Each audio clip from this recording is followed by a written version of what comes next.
मेरे सभी सम्मानित मदरसा आधुनिकरण शिक्षक साथियों को मेरा नमस्कार। मैं पंकज मिश्रा, मदरसा आधुनिक शिक्षक। दोस्तों, जैसा कि आप जानते हैं कि मदरसा आधुनिकरण शिक्षकों की समस्या इस समय बहुत विकराल रूप ले चुकी है और जहां से देखो वहां से हम लोगों को कहीं राहत मिलता दिखाई नहीं दे रहा है। तो कुछ शिक्षक साथियों ने कुछ नया करने का फैसला किया है, तो आप लोगों से हम उसके बारे में चर्चा करना चाहते हैं। इसलिए आज लाइट की बहुत बड़ी प्रॉब्लम थी, इसलिए सुबह मैं वीडियो संदेश नहीं बना पाया। इतनी टाइम मैं इसीलिए आप लोगों के सामने एक वीडियो संदेश बना रहा हूं कि आप लोग इस पर अपना मशवरा ज़रूर दें। दोस्तों, इसमें 2 पॉइंट है, दोनों पे आपसे चर्चा की जाएगी। लेकिन उससे पहले आपसे मैं बताना चाहता हूं कि आप कोई भी कार्य करें, देख कर, जाँच कर, समझ कर तभी कोई कदम उठाएं। दोस्तों, अब इसमें कुछ शिक्षक साथियों ने जो सुप्रीम कोर्ट में मुकदमा चल रहा है उसमें अपना हलफनामा दायर करने के लिए उन्होंने सलाह मशविरा किया है और कुछ लोगों ने ये भी कहा है कि ठीक है, हम लोग अपनी सहमति दे रहे हैं। लेकिन दोस्तों, क्या हलफनामा दाखिल करने से हम लोगों का पक्ष मजबूत हो जाएगा? क्या हलफनामा दाखिल करने से सुप्रीम कोर्ट हम लोगों को भी उसमें सम्मिलित करेगा? ये आने वाले दिनों में पता चल पाएगा। लेकिन हम अपने तरफ से प्रयास भी ना करें, ये थोड़ा गलत होगा। तो प्रयास करना मेरा काम है।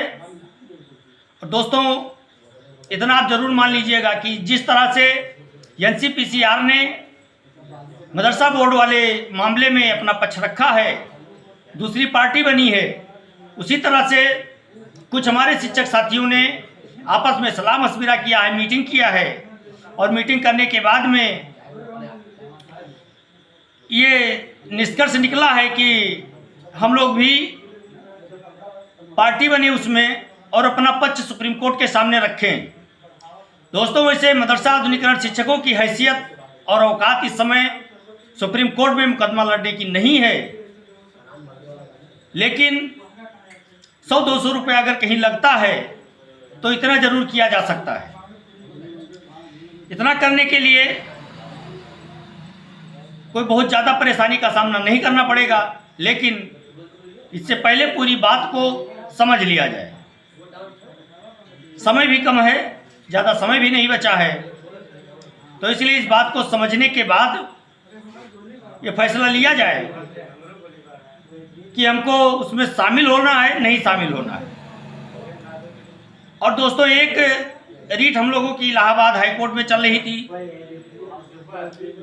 वो किस नतीजे पर इस समय पहुंची है वो आप लोग देख ही रहे हैं कि 5-6 महीने से मामला लिस्टेड नहीं हो पाया है। सुनवाई की तो बात ही छोड़ दीजिए।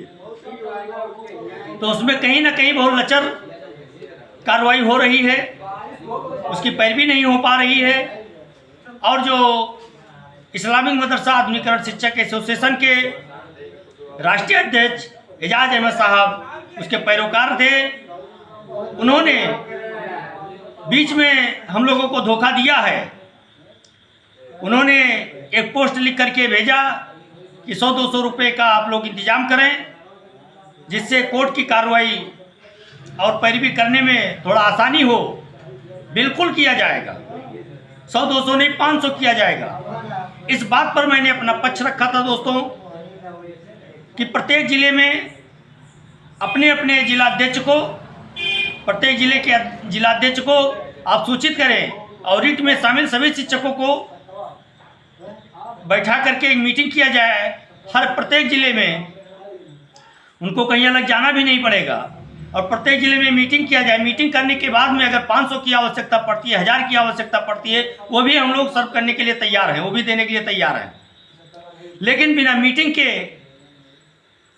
अगर किसी से पैसा लिया जाता है तो लोग अपने आप को ठगा महसूस करते हैं। हालांकि आप पैसा काम के लिए ही ले रहे हैं, लेकिन लोग समझ रहे हैं कि केवल पैसे के लिए ये पोस्ट लिख करके भेज रहे हैं। इसलिए मैंने इस शब्द का इस्तेमाल किया था कि मीटिंग करने के बाद ही पैसा दिया जाएगा। क्योंकि कई शिक्षकों से मेरी वार्ता हुई और कई शिक्षकों ने मुझसे कहा भी कि एक मीटिंग होना बहुत ज़रूरी है प्रत्येक ज़िले में। और दोस्तों, आपको मैं बताना चाहता हूं कि सुप्रीम कोर्ट की तैयारी फुल एंड फाइनल की हो रही है। समय ज़्यादा नहीं बचा है और ज़्यादा से ज़्यादा 2-3 महीने में मदरसा बोर्ड को लेकर के मामला पूरा स्टैंड क्लियर हो जाएगा। इसलिए कुछ शिक्षक साथियों ने फैसला किया है कि उसमें एक पार्टी बना जाए समस्त 22,000 मदरसा आधुनिकीकरण शिक्षकों को लेकर के। तो अगर आप उसमें पार्टी बनना चाहते हैं तो आप अपनी सहमति दर्ज कराएं। अगर उससे भी बेहतरीन अगर आपके पास कोई आइडिया है तो उसके बारे में भी आप कमेंट करके बताएं। उसमें क्या बदलाव किया जा सकता है, क्या नया किया जा सकता है, किससे हमको कामयाबी मिल सकती है, ऐसी अगर कोई योजना आपके पास है वो भी आप बताएं।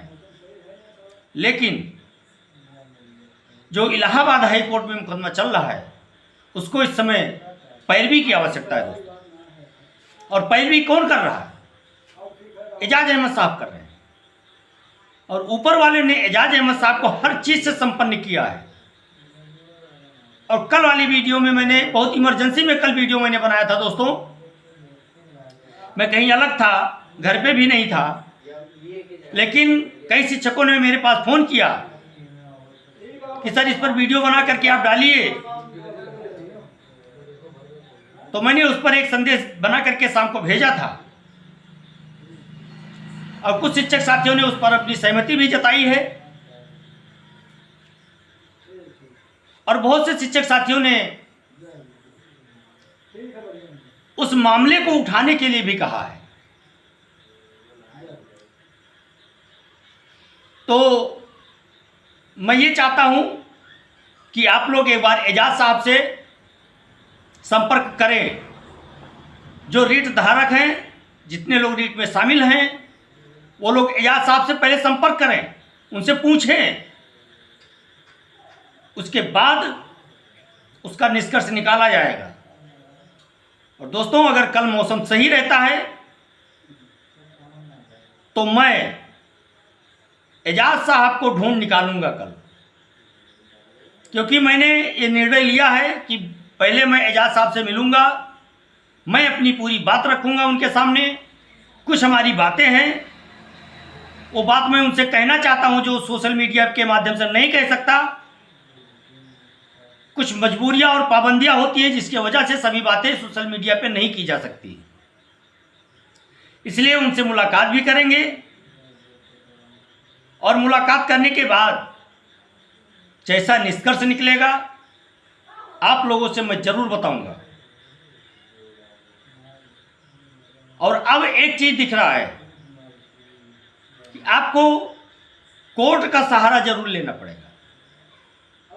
बिना कोर्ट के सहारे से आपका कल्याण होने वाला अब नहीं दिख रहा है, क्योंकि सरकार तनिक सा भी नहीं चाह रही है कि हम लोगों का काम हो।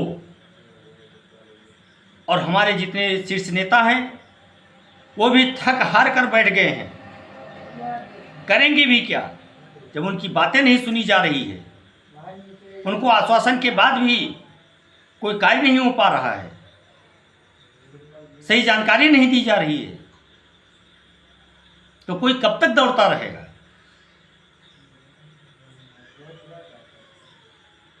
दोस्तों, एक चीज है कि अगर आप लोग थोड़ा सा मेहनत और करें तो कामयाबी हम लोगों को मिल सकती है, लेकिन उसके लिए विचार विमर्श करना बहुत जरूरी है। बिना विचार विमर्श किए कोई भी कार्य करना मेरे हिसाब से जल्दबाजी होगा, क्योंकि जल्दबाजी में लिया गया फैसला कभी सफल नहीं होता है।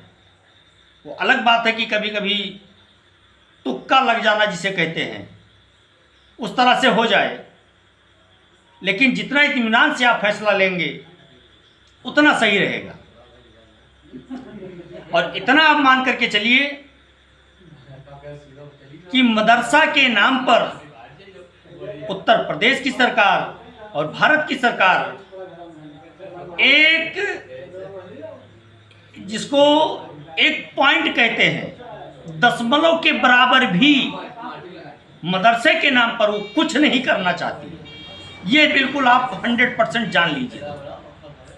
अगर उसकी मजबूरी ना होती तो जो मदरसा है अब तक सब पर बुलडोजर चल गया होता, लेकिन कुछ उनकी मजबूरियां हैं,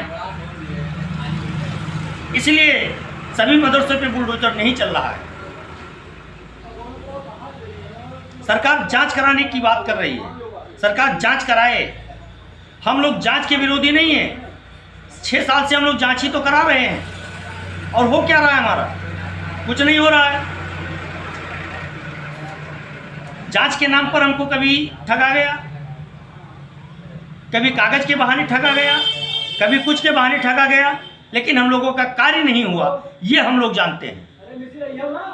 लेकिन इतना आप मान करके चलिए कि अगर आपको सफल होना है, आपको अपना कार्य करवाना है सरकार से, तो आपको मेहनत करना पड़ेगा और सच्चे मन से मेहनत करना पड़ेगा। और कुछ शिक्षक साथियों ने जो हलफनामा दायर करने का विचार रखा है, बहुत अच्छा विचार है दोस्तों, मेरे हिसाब से बहुत अच्छा विचार है, लेकिन इसमें पारदर्शिता होनी चाहिए। कोर्ट के नाम पर ठगहारी नहीं होना चाहिए, मेरे कहने का तात्पर्य है। और बहुत बड़ा अमाउंट भी नहीं है, मात्र 200 रुपये पर टीचर है, लेकिन पारदर्शिता होनी चाहिए। और पारदर्शिता होना बहुत जरूरी है। लोगों को विश्वास होना चाहिए कि हाँ, हमारा पैसा जा रहा है तो काम के लिए जा रहा है। जहां हम सब अपना खर्चा चलाते हैं ये भी चलेगा, लेकिन लोग थक हार चुके हैं, रोजमर्रा की चीजें उनकी नहीं पूरी हो पा रही हैं, उसमें से भी काट करके आदमी अगर कोर्ट के लिए पैसा दे रहा है तो उसका पैसा जाया नहीं जाना चाहिए दोस्तों। और एक बार पुनः मैं एजाज साहब से कहना चाहता हूं कि आपने जिस तरह से हुंडा भाड़ा उठाया था अपने कंधों पर, उस मुकदमे की आप पैरोकारी करें, उसमें कोई कमी ना आने दें। और कमी आने पर लोगों की मानसिकता बदलने लगती है, तरह तरह की बातें बोलने लगते हैं। इसलिए मेरे कहने का तात्पर्य है कि अभी भी समय है और आप लोग मिल करके और उसकी पैरवी करें। नमस्कार, जय हिंद, जय भारत।